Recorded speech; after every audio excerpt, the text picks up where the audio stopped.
This is a female Anopheles mosquito, the carrier of the deadly malaria parasite. Only female Anopheles mosquitoes transmit malaria. Malaria parasites live inside the mosquito without harming it. The mosquito is searching for blood. What happens next will begin the journey of malaria inside the human body.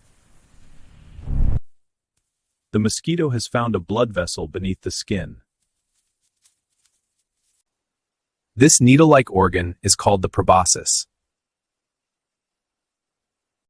The proboscis pierces the skin to reach blood. Along with saliva, malaria parasites enter the blood. The journey inside the human body has begun. Inside the blood vessels, the parasites move with the blood flow. These parasites are called sporozoites. They do not stay in the blood for long. Their first destination is the liver. What happens inside the liver remains hidden at first. The parasites enter liver cells without causing pain. Inside the liver, the parasite begins to grow.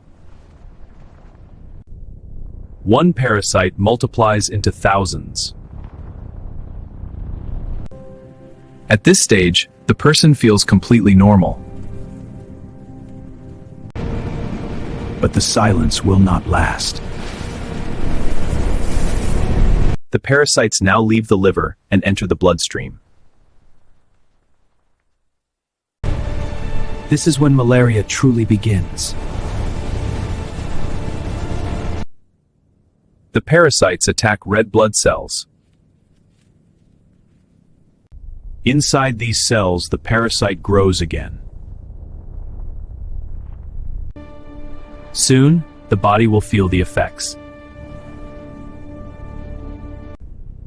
When infected blood cells burst, the body reacts.